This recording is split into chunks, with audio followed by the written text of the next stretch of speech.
আজকে আমরা সপ্তম শ্রেণীর প্রথম পর্যায়ক্রমিক মূল্যায়ন 2026 সালের পরিবেশ ও বিজ্ঞান বিষয়ের সিলেবাস নাম্বার বিভাজন এবং সম্পূর্ণ উত্তরসহ নমুনা প্রশ্নপত্র সেট 1 সম্পর্কে আলোচনা করব। তো চলো এই ভিডিওতে আমরা ক্লাস 7 এর ফার্স্ট ইউনিট টেস্ট 2026 পরিবেশ ও বিজ্ঞান বা সায়েন্স সাবজেক্টের এই কোশ্চেন পেপার এবং তার উত্তরগুলো দেখে নিই। তো ফার্স্ট সামেটিভ এক্সামে তোমাদের 30 অর্থাৎ 30 নম্বরের পূর্ণমান থাকবে পরীক্ষায় এবং সময় দেওয়া থাকবে 1 ঘন্টা। ওকে, তো চলো আমরা এই প্রশ্ন উত্তরগুলো দেখে নিই। তার আগে তোমরা তোমাদের সিলেবাসটি দেখে নাও। 1 নম্বর যে অধ্যায় সেটা হচ্ছে ভৌত পরিবেশ, এখান থেকে তাপ আর আলো এই দুটো অধ্যায় থাকবে। এবং এরপর 2 নম্বর যে অধ্যায় সেটা হচ্ছে অণু পরমাণুর রাসায়নিক বিক্রিয়া, এইটা রয়েছে। এরপর মানুষের খাদ্য, এই 3টি অধ্যায় তোমাদের ফার্স্ট সামেটিভ এক্সামের জন্য পড়তে হবে। ওকে, তো চলো আমরা এখন কোশ্চেন পেপার এবং তার উত্তরগুলো দেখে নিই। তার আগে যদি তোমরা এই প্রশ্নোত্তরের পিডিএফ ফাইলগুলো পেতে চাও তাহলে আমাদের সহজ লেসন অ্যাপটিকে ইনস্টল করবে। অ্যাপের লিঙ্ক ডেসক্রিপশন বক্সে দেওয়া আছে। এবং অ্যাপটিকে ইনস্টল করার পর তোমরা কিন্তু এখানে যারা প্রথমবার ইনস্টল করছো তারা এখানে নাম, মোবাইল নাম্বার এবং ইমেল আইডি আর স্টেট পশ্চিমবঙ্গ এবং সিটি তোমার এলাকার এখানে নামটা দিয়ে পাসওয়ার্ড একটা নিজের মতো তৈরি করে দেবে। তারপর এখানে রেজিস্টার করে পরের বার যখন এখানে লগ ইন করবে তখন নিজে এই যে ফোন নাম্বারটা এবং পাসওয়ার্ডটা এখানে দিয়েছিলে সেটা দিয়ে এখানে লগ ইন করে নিয়ে তোমরা কিন্তু অ্যাপের মধ্যে যে সমস্ত ফ্রি কোর্স এবং পেড কোর্স রয়েছে সেগুলো নিতে পারো। ঠিক আছে, তো গুগল প্লে স্টোরে গিয়ে তোমরা সহজ লেসন লিখে কিন্তু লিখলে কিন্তু অ্যাপটিকে পেয়ে যাবে, সেখান থেকে তোমরা ইনস্টল করে নেবে। আর যারা আগে থেকে ইনস্টল করে রেখেছো তারা কিন্তু অ্যাপটিকে আপডেট করে নেবে। ঠিক আছে, তো অ্যাপটিকে ইনস্টল করার পর তোমরা এখান থেকে একবার অ্যাপটিকে একটা এখানে 5 স্টার রেটিং অবশ্যই দেবে। ঠিক আছে, রেটিং দিয়ে এখানে পোস্ট করে দেবে। ঠিক আছে, তো চলো আমি তোমাদের সমস্ত অ্যাপটা ওপেন করে দেখিয়ে দিচ্ছি তোমরা কীভাবে অ্যাপটিকে ইউজ করবে। অ্যাপটিকে ওপেন করার পর তোমরা যারা নতুন অ্যাপটিকে ইনস্টল করছো, ঠিক আছে, তাদের ক্ষেত্রে কী করতে হবে, এখানে স্ট্রিম সিলেক্ট করতে হবে। ওপর দেখো এখানে একটা অপশান দেওয়া আছে, এখানে ক্লিক করার পর এখানে এই অপশানগুলো রয়েছে যে 5, 6, 7, 8, 9, 10। ঠিক আছে, এগুলোকে সবগুলো সিলেক্ট করে রাখবে। ঠিক আছে, যদি তুমি যে কোনো একটা ক্লাস সিলেক্ট করে রাখো তাহলে শুধুমাত্র সেই ক্লাসের কোর্সটাই দেখতে পাবে। আর সবগুলো সিলেক্ট করে রাখলে এবারে কী হবে, সমস্ত ক্লাসের কোর্সগুলোই এখান থেকে দেখতে পাবে। তুমি সবগুলো সিলেক্ট করে দেখো, এখানে আমি ইয়েস বাটনে ক্লিক করলাম। এবার দেখো এখানে সমস্ত কোর্সগুলো আমি দেখতে পাচ্ছি। ঠিক আছে, যেমন এখানে অল কোর্সে যদি ক্লিক করা হয় সমস্ত কোর্সগুলো দেখতে পাবে। আর মাই পেড কোর্স এখানে ক্লিক করলে তুমি যে কোর্সটা কিনে রেখেছো সেটা এখান থেকে দেখতে পাবে। এবং এখানে অনেক ফ্রি ভিডিওস রয়েছে, এখানে ক্লিক করলে ফ্রি ভিডিওসগুলো দেখতে পাবে। এখানে ফ্রি কোর্স রয়েছে, ফ্রি কোর্স 7, 8, 9, 10 এবং 5, 6 ফ্রি কোর্স এখানে দেওয়া হয়েছে, সেগুলো এখান থেকে দেখতে পাবে। তারপরে এখানে কিছু কুইজ অ্যাড করা হয়েছে, আরও কিছু এখানে কুইজ অ্যাড করা হবে, সেগুলো তোমরা এখান থেকে দেখতে পাবে। কুইজগুলো এখান থেকে তোমরা অংশগ্রহণ করতে পারবে। এখানে কিছু ইবুকস এখনও দেওয়া হয়নি, ইবুকস কিছু দেওয়া হবে ফ্রি এবং পেড, সেগুলো তোমরা এখান থেকে নিতে পারবে। এবার এই নিচেরগুলো দেখতে পাচ্ছ, এগুলো হচ্ছে তোমাদের পেইড কোর্স। এই কোর্সগুলো তোমরা চাইলে এখান থেকে কিন্তু নিতে পারো। ওকে, এখানে এগুলো তো এই যে কোনো একটা কোর্সে যদি তুমি ডিটেলস দেখতে যাও তাহলে দেখো ক্লাস 7-এ যদি আমি এই প্লে লিস্টে ক্লিক করতে হবে, প্লে লিস্টে ক্লিক করলে এখানে ডিটেলসটা তুমি দেখতে পাবে। তারপর কন্টেন্টে ক্লিক করলে এখানে কী কী রয়েছে, এবং এখানে আমি ক্লিক করলাম এবং দেখো বাংলা হিস্ট্রি এই সমস্ত সবগুলো এখানে চলে এসেছে। এবার এখান থেকে তুমি কোন কোন জিনিস এখানে কী কী রয়েছে, এখন প্রথম রয়েছে পিডিএফ, এগুলো রয়েছে সমস্ত পিডিএফগুলো তুমি এখানে ডাউনলোড করে নিতে পারবে। আর এখানে রয়েছে ভিডিওগুলো তুমি এখান থেকে অ্যাড ছাড়াই দেখতে পারবে। ঠিক আছে, আর কোনো কোর্স পারচেস করার জন্য তুমি কী করতে পারো, এখানে যে কোনো একটা ক্লিক করার পর দেখো আমি এখানে ক্লিক করলাম, এখানে বাই করতে বলছে, বাই নাওতে ক্লিক করে তুমি কিন্তু এটাকে বাই করতে পারো। তাছাড়া এখানেও অপশান রয়েছে।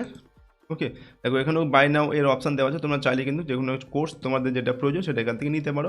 ঠিক আছে, তো আমি দেখিয়ে দিলাম সমস্ত অ্যাপটাকে তোমরা কীভাবে ইউজ করবে। তো চলো এখন আমরা এই কোশ্চেন পেপার এবং তার উত্তরগুলো দেখে নিই ক্লাস 7-এর পরিবেশ ও বিজ্ঞান। ওকে, এখানে প্রথম প্রশ্ন যেটা রয়েছে নাম্বার 1-এ সঠিক উত্তরটি বেছে নিয়ে লিখতে বলা হচ্ছে এবং 12টি প্রশ্ন দেওয়া আছে এবং প্রতিটা প্রশ্নের মান 1 নম্বর করে রয়েছে। একের দাগে দেখো কি বলা হচ্ছে, ফারেনহাইট স্কেলে থার্মোমিটারের নিম্ন স্থিরাঙ্ক এটা কত, 0 ডিগ্রি, 32 ডিগ্রি, 100 ডিগ্রি না 212 ডিগ্রি। তো ফারেনহাইট স্কেলে থার্মোমিটারের নিম্ন স্থিরাঙ্ক হচ্ছে 32 ডিগ্রি ফারেনহাইট। এরপর 2 নম্বর, অ্যালুমিনিয়াম ক্লোরাইডের সংকেত AlCl3, AlCl2, AlCl না AgCl। তো অ্যালুমিনিয়াম ক্লোরাইড এর সংকেত AlCl3 এটা। 3 নম্বর, অ্যানিমিয়া বা রক্তাল্পতা দেখা যায় ভিটামিন, আয়রন না আয়োডিন এর অভাবে। তো অ্যানিমিয়া এই রোগটা দেখা যায় বা রক্তাল্পতা এটা হয় আয়রন এর অভাবে। মানুষের চুলে যে প্রোটিন থাকে তা হলো কেরাটিন, হিমোগ্লোবিন না অ্যালবুমিন। তো মানুষের চুলে যে প্রোটিন থাকে সেটা হচ্ছে কেরাটিন। পরের প্রশ্ন, সিসার চিহ্ন PUSB, ZN না PB। তো সিসার চিহ্ন হচ্ছে PB। এরপর তরল থেকে কঠিন অবস্থায় পরিবর্তনের নাম, গলন, ঘনীভবন না বাষ্পীভবন। তো তরল থেকে যখন কঠিন অবস্থায় পরিণত হয় এটাকে কী বলা হয়, এটাকে বলা হয় কঠিনীভবন। এরপরের প্রশ্ন, পরমাণুর নিউক্লিয়াস ধনাত্মক আধানযুক্ত, ঋণাত্মক আধানযুক্ত। নিস্তড়িত না কোনোটি নয়। তো পরমাণুর নিউক্লিয়াস এটা হচ্ছে কি, পরমাণুর নিউক্লিয়াস হচ্ছে ধনাত্মক আধানযুক্ত, যেখানে হচ্ছে প্রোটনগুলো থাকে। নিউক্লিয়াসে কী থাকে, প্রোটন থাকে আর নিউট্রন থাকে। নিউট্রন তো আধানবিহীন হয়, আর যেগুলো প্রোটন সেগুলো হচ্ছে ধনাত্মক আধানযুক্ত হয়। আর এরপরের প্রশ্ন দেখো, দেহে জলের পরিমাণ নির্দিষ্ট রাখে ক্যালসিয়াম, ম্যাগনেসিয়াম, সোডিয়াম না আয়োডিন? তো দেহে জলের পরিমাণ নির্দিষ্ট রাখে সোডিয়াম। পরের প্রশ্ন হচ্ছে, ভিটামিন সি এর অভাবে যে রোগটি হয় সেটা গলগণ্ড, স্কারভি, রিকেট না বেরিবেরি? তো ভিটামিন সি এর অভাবে যে রোগ হয় সেটা হচ্ছে স্কারভি রোগ হয়। পরের প্রশ্ন দেখো, 1-10 নম্বর দেখে, মস্তিষ্কে জলের পরিমাণ 31%, 73%, 83% না 85%? তো মস্তিষ্কে জলের পরিমাণ 73%। এরপর লিনতাপ পদার্থের অবস্থান্তর ঘটায়, উষ্ণতার পরিবর্তন ঘটায়, উভয়ে ঘটায় না কোনোটি নয়? তো লিনতাপ পদার্থের অবস্থান্তর ঘটায়, অর্থাৎ এক অবস্থা থেকে অন্য অবস্থায় পরিবর্তন করে, অর্থাৎ যেমন বরফ থেকে জল বা জল থেকে বরফ এরকম পরিবর্তন ঘটায় লিনতাপ। বাষ্পীভবনের বিপরীত প্রক্রিয়াকে কঠিনীভবন, গলন না ঘনীভবন না স্ফুটন বলে? তো বাষ্পীভবনের বিপরীত অবস্থা মানে বাষ্পীভবনের বিপরীত অবস্থা হচ্ছে ঘনীভবন। ঠিক আছে, বাষ্পীভবন মানে হচ্ছে উড়ে যাওয়া, বাষ্পীভূত হয়ে যাওয়া। ঘনীভবন মানে হচ্ছে কি, ঘনীভূত হয়ে যাওয়া, অর্থাৎ জমাট বেঁধে যাওয়া। এরপর হচ্ছে 2 নম্বর দেখে, নিচের প্রশ্নগুলির এক কথায় উত্তর লিখতে হবে। 6টি প্রশ্ন উত্তর করতে হবে, 1 × 6 = 6। এবার দেখো 2-এর 1 নম্বর দেখে, যৌগিক পদার্থের ক্ষুদ্রতম কণাকে ড্যাশ বলে? তো যৌগিক পদার্থের ক্ষুদ্রতম কণাকে বলা হয় অণু, আর মৌলিক পদার্থের ক্ষুদ্রতম কণাকে বলা হয় পরমাণু। এরপর ডাক্তারি থার্মোমিটারে কোন স্কেল দেওয়া থাকে? তো ডাক্তারি থার্মোমিটারে ফারেনহাইট স্কেল এটা দেওয়া থাকে। এরপর হচ্ছে বিএমআই এর পুরো নাম কি? তো বিএমআই এর পুরো নাম হচ্ছে বডি মাস ইন্ডেক্স। পরের প্রশ্ন, সোডিয়ামের পারমাণবিক ক্রমাঙ্ক কত? তো সোডিয়ামের পারমাণবিক ক্রমাঙ্ক হচ্ছে 11। এরপর দেখো, এসআই পদ্ধতিতে তাপের একক কি? তো এসআই পদ্ধতিতে তাপের একক হচ্ছে জুল। এরপর হচ্ছে অ্যালুমিনিয়াম অক্সাইডের সংকেত লেখো। তো অ্যালুমিনিয়াম অক্সাইডের সংকেত হচ্ছে Al2O3। পরের প্রশ্ন, কোন ভিটামিনের অভাবে ক্ষতস্থানে রক্ত সহজে জমাট বাঁধে না? তো কোন ভিটামিনের অভাবে রক্ত সহজে জমাট বাঁধে না? সেটা হচ্ছে ভিটামিন কে এর অভাবে রক্ত সহজে জমাট বাঁধে না। ফসফেট মূলকের যোজ্যতা কত? ফসফেট মূলকের যোজ্যতা 3। রক্তে শর্করার পরিমাণ বেড়ে গেলে কী রোগ হতে পারে? তো ডায়াবেটিস রোগ হয় রক্তে শর্করার পরিমাণ বেড়ে গেলে। আয়োডিনের অভাবে কোন রোগ হয়? আয়োডিনের অভাবে গলগণ্ড রোগ হয়। শিশুদের মারাসমাস রোগের কারণ কি? শিশুদের মারাসমাস রোগের কারণ হচ্ছে প্রোটিন ও শক্তির অভাবে মারাসমাস রোগ হয়। এরপর হচ্ছে চাউমিনে কোন ক্ষতিকারক পদার্থ মিশে থাকতে পারে? তো চাউমিনে অ্যাজিনোমোটো, ঠিক আছে, এই যে এটা মিশে থাকতে পারে, যেটা হচ্ছে সোডিয়াম গ্লুকামেট, ঠিক আছে। এরপর দেখো, সমতা বিধান করতে বলা হচ্ছে NaOH প্লাস H2SO4, অ্যারো দিয়ে রয়েছে Na2SO4 প্লাস H2O। তো এই অ্যারো চিহ্নের ডান দিকে বা বাঁ দিকে আর ডান দিকের যে পরমাণুগুলো রয়েছে সেগুলোকে সমান করতে হবে, ঠিক আছে। তো এদিকে দেখো, আমরা Na2OH এর আগে 2 বসবে, আর ডান দিকে হচ্ছে সমান চিহ্নের পাশে এই H2O এর আগে 2 বসবে, ঠিক আছে। তাহলে ডান দিকে বাঁ দিকের সমান চিহ্ন মানে পরমাণুগুলো সমান হবে। যেমন এখানে সোডিয়াম হয়েছে 2টো, ঠিক আছে। ডান দিকে সোডিয়াম দেখেও দেখেন 2টো, মানে N এর পাশে কী রয়েছে, নিচে হচ্ছে 2 রয়েছে, এখানে N এর আগে 2 রয়েছে, তার মানে 2টি পরমাণু, এখানেও হচ্ছে 2টি পরমাণু। সেরকম এদিকে দেখো, হাইড্রোজেন হচ্ছে কটা? 2 × 4টা আছে, এখানেও হচ্ছে 4টে হাইড্রোজেন। এই যে এখানে 2টি হাইড্রোজেন, আর এখানে এই যে এইচের আগে এখানে 2 আছে, মানে দেখছে 2টি হাইড্রোজেন। তো এরকম করে কিন্তু সমস্ত পরমাণুগুলোই সমান হয়ে গেছে। এরপর নাম্বার 2-14 এখানেও সমাধান বিধান করতে হবে এটার, ঠিক আছে। এই যে সমীকরণটা দেওয়া আছে, তো এই সমীকরণের আমাদের HCl এর আগে 4 হবে, আর হচ্ছে H2O এর আগে 2 হবে, তাহলে দুদিকের পরমাণুগুলো সমান হবে।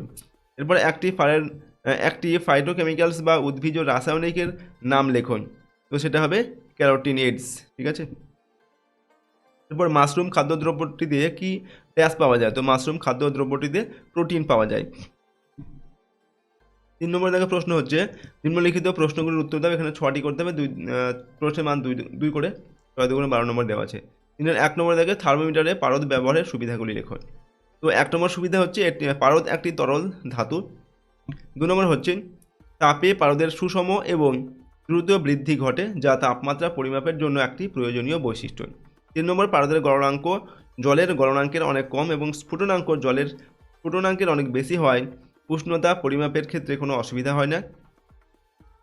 4 নম্বর, পারদের বর্ণ রঙিন হওয়ায় সহজে থার্মোমিটারে ওঠানামা বোঝা যায়। তো 5 নম্বর হচ্ছে পারদ কাঁচের মধ্যে সহজে ওঠানামা করতে পারে। তো এইগুলো হচ্ছে পারদ, থার্মোমিটারে পারদ ব্যবহারের যে সুবিধা সেগুলো। এগুলো 2 নম্বর মানের প্রশ্ন। 3 নম্বর মানের প্রশ্নের ক্ষেত্রে দিলেও তোমরা কিন্তু এই 5টা পয়েন্ট লিখে দেবে, ঠিক আছে। এরপর দেখো 3-এর 2 নম্বর দাগের প্রশ্ন, প্রতিস্থাপন বিক্রিয়া কাকে বলে, উদাহরণ দাও। তো প্রতিস্থাপন বিক্রিয়া কাকে বলে না, কোনো অধিক সক্রিয় মৌল বা যৌগমূলক অপর কোনো কম সক্রিয় মৌল বা যৌগমূলককে প্রতিস্থাপন করে নতুন যৌগ উৎপন্ন করার প্রক্রিয়াকে প্রতিস্থাপন বিক্রিয়া বলে। যেমন জিঙ্ক ধাতু সালফিউরিক অ্যাসিডের হাইড্রোজেনকে প্রতিস্থাপিত করে জিঙ্ক সালফেট ও হাইড্রোজেন গ্যাস উৎপন্ন করে, এটি প্রতিস্থাপন বিক্রিয়ার উদাহরণ। যেমন হচ্ছে Zn plus H2SO4 arrow ZnSO4 plus H2। সালোক সংশ্লেষ কাকে বলে, তো যে শারীরবৃত্তীয় জৈবনিক প্রক্রিয়ায় ক্লোরোফিল রঞ্জক যুক্ত জীব মাটি থেকে জল এবং বাতাস থেকে কার্বন ডাই অক্সাইড গ্রহণ করে সূর্যালোক ক্লোরোফিলের সহায়তায় শর্করা জাতীয় খাদ্য প্রস্তুত করে, সেই জৈবনিক প্রক্রিয়াকে সালোক সংশ্লেষ বলে। 3-4 নম্বর এখানে বলা হচ্ছে দেখো, হাত দিয়ে বরফ ধরলে হাতে ঠান্ডা লাগে কেন। তো আমাদের দেহের উষ্ণতা বরফের চেয়ে বেশি হওয়ায় বরফ এবং দেহের মধ্যে তাপীয় ভারসাম্য বজায় রাখার জন্য আমাদের ত্বকের মাধ্যমে লিনতাপ বরফের দিকে চলে যায়, ফলে হাতের তাপমাত্রা কমতে থাকে এবং ঠান্ডা অনুভব হয়। এরপর রাসায়নিক বিক্রিয়া কাকে বলে, যে বিক্রিয়ায় কোনো পদার্থ বিয়োজিত হয়ে সম্পূর্ণ নতুন ধর্মবিশিষ্ট এক বা একাধিক পদার্থ উৎপন্ন করে বা একাধিক পদার্থ পরস্পর যুক্ত হয়ে সম্পূর্ণ নতুন ধর্মবিশিষ্ট এক বা একাধিক পদার্থ গঠন করে, এই প্রক্রিয়াকে বলা হয় রাসায়নিক বিক্রিয়া। নেক্সট হচ্ছে দেখো, প্রোটিনের উদ্ভিজ ও রাসায়নিক উৎসগুলি কী কী। তো প্রোটিনের উদ্ভিজ উৎস হচ্ছে বিভিন্ন প্রকার ডাল, যেমন মসুর, ছোলা ইত্যাদি। এছাড়া মটরশুঁটি, ব্রকলি, পালং শাক, ফুলকপি, ঢেঁড়স, মাশরুম ইত্যাদি, এগুলো হচ্ছে প্রোটিনের উদাহরণ, ঠিক আছে। এগুলো হচ্ছে উদ্ভিজ প্রোটিনের উদাহরণ। এরপর প্রাণীজ প্রোটিন কোনগুলো, প্রাণীজ প্রোটিনের মধ্যে রয়েছে উৎসগুলি হচ্ছে ডিম, মাছ, মাংস, দুধ, দই, পনির ইত্যাদি এইগুলো। এরপর উদ্ভিদের খাদ্য তৈরিতে আলোর ভূমিকা কী। তো উদ্ভিদের পাতায় সবুজ কণিকা রয়েছে, এই সবুজ কণিকা হচ্ছে ক্লোরোফিল। উদ্ভিদে ক্লোরোফিলের সহায়তায় সূর্যের আলো ও জলের সাহায্যে সালোক সংশ্লেষ প্রক্রিয়ায় খাদ্য তৈরি করে। এরপর হচ্ছে দেখো, আমাদের দেহে উদ্ভিজ রাসায়নিক পদার্থের প্রয়োজনীয়তা কী। তো ফাইটোকেমিক্যালস বা উদ্ভিজ রাসায়নিক মানুষের খাদ্যে উপস্থিত থেকে বিভিন্ন শারীরিক সমস্যা থেকে বাঁচায়। যেমন হচ্ছে ফ্ল্যাভোনয়েড নামে এক প্রকার ফাইটোকেমিক্যালস মানবদেহকে তাড়াতাড়ি বুড়ো হয়ে যাওয়া থেকে আটকায়, এটা বুড়ো হবে ঠিক তাড়াতাড়ি বুড়ো হয়ে যাওয়া থেকে আটকায়, হৃৎপিণ্ডের কাজ ঠিকঠাক রাখে, হাড়কে শক্ত রাখে। তো দেখো, আজকে আমরা তোমাদের ক্লাস 7-এর পরিবেশ ও বিজ্ঞান বিষয়ের একটি প্রশ্নপত্র নিয়ে আলোচনা করলাম, এবং এই প্রশ্নপত্র এবং তার যে পিডিএফ ফাইল সেগুলো যদি তোমরা পেতে চাও, আমাদের সহজ লেসন অ্যাপটি ইনস্টল করবে। অ্যাপের লিঙ্ক ডেসক্রিপশন বক্সে রয়েছে, এবং এখান থেকে রেজিস্টার করে নেবে যারা নতুন ইনস্টল করবে তারা, ঠিক আছে। রেজিস্টার করার পর এই যে নাম, phone number, email ID, state, city এগুলো দিয়ে তারপর পরের বার এখানে ফোন নাম্বার এবং এই পাসওয়ার্ড দিয়ে এখানে লগ ইন করবে। তারপর তোমরা কিন্তু অ্যাপটিকে এইভাবে ওপেন করতে পারবে, এবং তারপর এখান থেকে তোমাদের স্ট্রিম সিলেক্ট করতে হবে, 5, 6, 7 এগুলো সিলেক্ট করে নিতে হবে, ঠিক আছে। সিলেক্ট করে নিয়ে এখানে সেভ চেঞ্জ বাটনে তোমাদের, যেমন এখানে দেখো সেভ চেঞ্জ বাটন আসছে, ঠিক আছে। এখানে ক্লিক করে তোমরা কিন্তু এটাকে ইয়েস করে দেবে, তাহলে এখান থেকে তোমরা সমস্ত পেড কোর্স এবং ফ্রি কোর্সগুলো এখান থেকে পেয়ে যাবে। এখানে ফ্রি কোর্সগুলো রয়েছে, এখানে ফ্রি ভিডিওস রয়েছে, এখানে অল কোর্সে ক্লিক করলে সমস্ত কোর্সগুলো দেখতে পাবে। এখানে কুইজ দেওয়া আছে, ঠিক আছে। তো এখানে মাই পেড কোর্স, যে কোর্সটা তুমি কিনবে সেটা তুমি এখানে দেখতে পাবে, ক্লিক করে দেখতে পাবে, এবং নিচে দেখো এগুলো হচ্ছে পেড কোর্স। তো এখান থেকে তুমি যে কোনো কোর্স চাইলে কিন্তু এখান থেকে পারচেস করতে পারবে, ওকে। যেমন সমস্ত ক্লাসে দেখো রয়েছে, যেমন এটা ক্লাস 7-এ, যদি তুমি এই কোর্সটার মধ্যে কী কী আছে দেখতে চাও, এই যে প্লে লিস্টে ক্লিক করবে, প্লে লিস্টে ক্লিক করলে এখানে ডিটেলস দেখা যাবে, এবং কন্টেন্টে ক্লিক করবে। তারপর এখানে দেখো তুমি সমস্তগুলো দেখতে পাবে, বাংলা, হিস্ট্রি, এই সব কিছু এখানে রয়েছে। তো এখানে জিওগ্রাফিতে ক্লিক করি, তো এখানে প্রথমে রয়েছে পিডিএফ, এই পিডিএফগুলো প্রথমে দেওয়া রয়েছে, এখান থেকে তুমি পিডিএফগুলোকে ডাউনলোড করে নিতে পারবে, এবং তারপরে ওই যে ভিডিও, এখানে ভিডিওগুলোকে তুমি অ্যাড ছাড়াই দেখতে পারবে, ঠিক আছে। তো যেটা তোমার প্রয়োজন সেই কোর্সটা চাইলে তুমি এখান থেকে পারচেস করতে পারো, খুবই কম প্রাইসে কিন্তু এই কোর্সগুলো দেওয়া হচ্ছে, এবং এখানে বাই নাওতে ক্লিক করলে তুমি কিন্তু এখান থেকে ক্লিক করে এই কোর্সটিকে তুমি এখান থেকে নিতে পারবে, ঠিক আছে। তুমি দেখিয়ে দিলাম কীভাবে তুমি অ্যাপটিকে ইউজ করবে। তো আজকে আমরা তোমাদের ক্লাস 7-এর ফার্স্ট সামেটিভ এভ্যালুয়েশনের হচ্ছে ক্লাস 7-এর হচ্ছে 2026 সালের জন্য আমাদের পরিবেশ ও বিজ্ঞান বিষয়ের এই প্রশ্নপত্রটি নিয়ে আলোচনা করলাম। এটা 1 নম্বর সেট তোমাদের সামনে তুলে ধরলাম। এরপর কিন্তু আরও কয়েকটি সেট দেওয়া হবে, 4-5টি সেট তোমাদের দেবো। প্রতিটা সেট কিন্তু তোমরা ভালোভাবে প্র্যাকটিস করবে, তাহলে কিন্তু দেখবে ফার্স্ট এক্সামে তোমাদের সব প্রশ্ন এই সেটগুলোর মধ্যে থেকে কমন পাবে। তবে যে কোনো একটি সেট পড়লে কিন্তু তার সেই সেটের মধ্যে থেকে সব প্রশ্ন তোমরা কিন্তু কমন পাবে না। 4-5টি সেট তোমাদের প্র্যাকটিস করতে হবে, তাহলে কিন্তু তোমরা প্রশ্নগুলি সবই পরীক্ষায় কিন্তু কমন পাবে। ওকে, আর যদি আমাদের চ্যানেলে তোমরা নতুন হয়ে থাকো চ্যানেলটিকে সাবস্ক্রাইব করবে এবং বেল আইকনে প্রেস করে অল অপশানটি সিলেক্ট করে রাখবে পরবর্তী ভিডিওগুলিকে পাওয়ার জন্য। ভিডিওটিতে অবশ্যই লাইক করবে, ভিডিওটি বন্ধু বান্ধবের সঙ্গে শেয়ার করবে এবং কমেন্ট বক্সে নিজেদের মতামত অবশ্যই লিখবে। তো আজকে আমরা এই ভিডিওটি এখানে শেষ করছি। সম্পূর্ণ ভিডিওটি দেখার জন্য অসংখ্য ধন্যবাদ।